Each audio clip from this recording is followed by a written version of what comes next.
उम्मीद है कि लोकसभा में पूरे प्रदेश में अच्छा प्रदर्शन पार्टी का नहीं रहा है। करेक्टिव मेजर्स होने चाहिए ताकि in the times to come उसको हम बेटर कर सकें।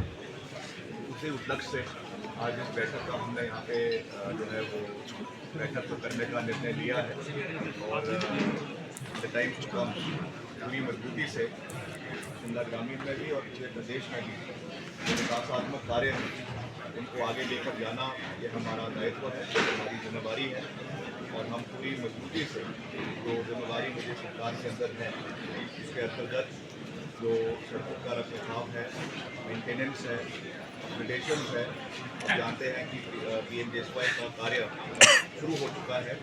इस समय सारे टेंडर अवॉर्ड हो चुके हैं और उनका कार्य अब प्रदेश के अंदर उनका प्रोसेस है वो शुरू होती है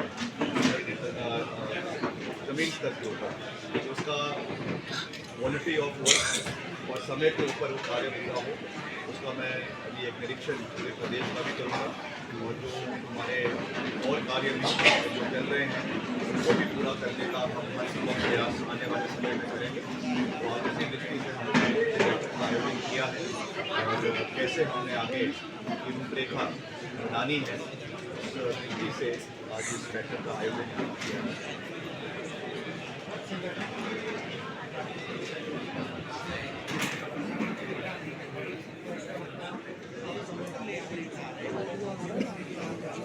नहीं, ऐसा नहीं है। देखिए पीछे इसमें हाईकमांड द्वारा करेक्टिव मेजर्स लिए गए हैं और सब मिलकर काम कर रहे हैं। बहुत अच्छा काम प्रदेश में सरकार कर रही है, हमारे मुख्यमंत्री जी की अध्यक्षता में हो रहा है, उसमें कोई दो राय नहीं है। मगर लोकसभा में ये पूरे प्रदेश में ही इस तरीके का एक हो रहा है तो निश्चित तौर से उसका आंकलन होना बहुत आवश्यक है, करेक्टिव मेजर्स देने बहुत आवश्यक है।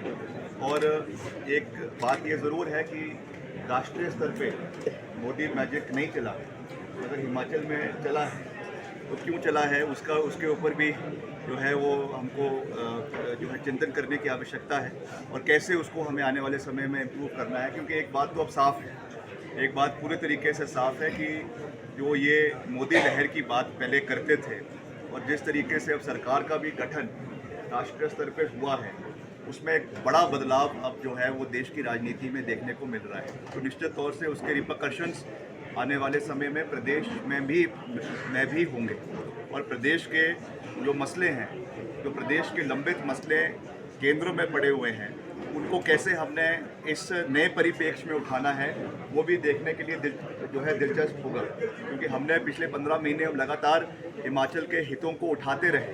हिमाचल में जो आपदा के दौरान इतना नुकसान प्रदेश का हुआ उस विषय को हमने बहुत मजबूती से मुख्यमंत्री जी ने उठाया, हम सब ने उठाया, मगर उसको नज़रअंदाज किया गया।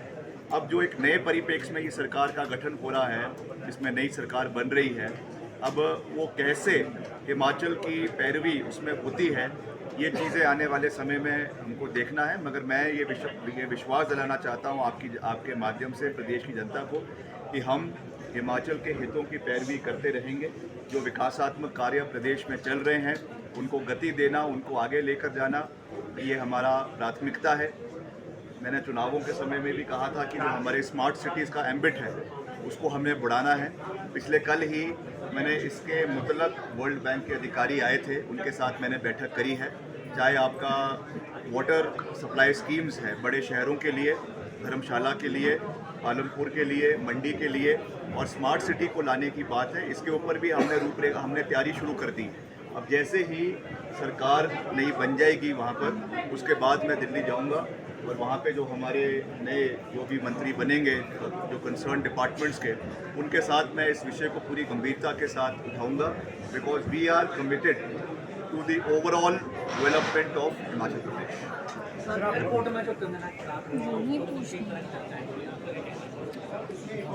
जी देखिए, मैं उसकी निंदा पहले ही कर चुका हूँ। ये दुर्भाग्यपूर्ण हुआ है। कोई भी घटना किसी के साथ भी, किसी भी व्यक्ति के साथ, और खास करके महिला के साथ तो बिल्कुल भी नहीं होनी चाहिए। हमारी संवेदनाएं जो है वो जो हमारे जो किसान हैं उनके साथ भी है, क्योंकि उनके साथ बहुत बुरा हुआ है। जो पीछे जब उन्होंने प्रोटेस्ट किया, ये सब चीज़ें हुई, वी स्टैंड बाय देम। मगर ये कोई तरीका नहीं है अपनी उसको रखने का। एक कॉन्स्टिट्यूशनल फ्रेमवर्क है, उसमें आप अपनी बात को, ग्रीवेंस को रख सकते हैं, मगर किसी को फिजिकली असॉल्ट करना, पर्टिकुलरली वो भी आपके एयरपोर्ट के प्रेमिसेस में, जहाँ पे सुरक्षा कर्मी की ये जिम्मेवारी है कि उसको किसी भी हर व्यक्ति की वहाँ पे सुरक्षा का ख्याल रखना है, और आप वहाँ पे उसको जो है उनको असॉल्ट कर रहे हैं, ये मैं समझता हूँ कि ये उचित नहीं है। और इसके ऊपर जो भी कार्रवाई सरकार कर रही है, CISF कर रही है, हम उसका स्वागत करते हैं। सर दूसरा अगर बात करें शिमला ग्रामीण से भाजपा को लीड मिली है, आज बैठक भी है, क्या इस बारे में विचार करेंगे? दूसरा मंडी दौरे पे भी जा रहे हैं। ये देखिए, निश्चित तौर से मैंने कहा है कि लोकसभा में अच्छा प्रदर्शन हमारा कहीं पर भी नहीं रहा है और बहुत से इलाकों में लीड मिली है, शिमला ग्रामीण भी उसमें है। अब कैसे हमें उसको आने वाले समय में ठीक करना है, और मैं उनमें से मैं आपको विश्वास दिलाना चाहता हूँ, जो हमको एक्शन लेना पड़ेगा, जो करेक्टिव मेजर लेंगे, ठोक बजा के लेंगे, क्योंकि हमने सिस्टम को ठीक करना है और निश्चित तौर से उसमें जो भी करना पड़ेगा हम करेंगे। बाकी मंडी निश्चित तौर से मैंने वहाँ का दौरा बनाया है और जो भी वहाँ के विकास कार्य है, we stand committed by that, पूरा करना आने वाले समय में ये हमारी प्राथमिकता रहेगी। उसका मैंने पूरा रोड मैप बनाया है, चाहे वो PWD के माध्यम से है, चाहे वो अर्बन डेवलपमेंट के माध्यम से है, और उसको हम अपने कार्यकाल में पूरा करने का हर संभव प्रयास करेंगे। एयरपोर्ट की जो घटना हुई उसे आतंकवाद से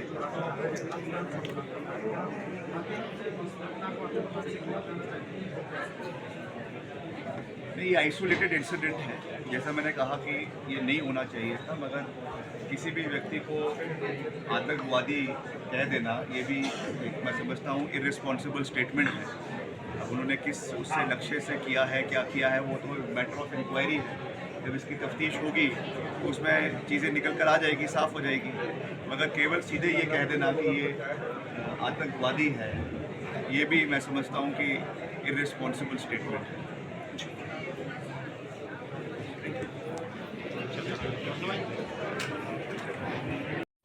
Ingenious build the future.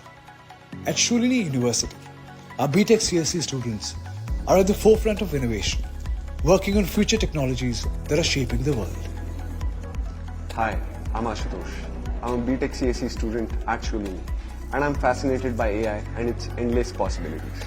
I'm Vanshika, BTech CSE Cloud Computing student, and I'm also learning amazing new drone tech and data analytics. And the BTech program here is one of the best in our country,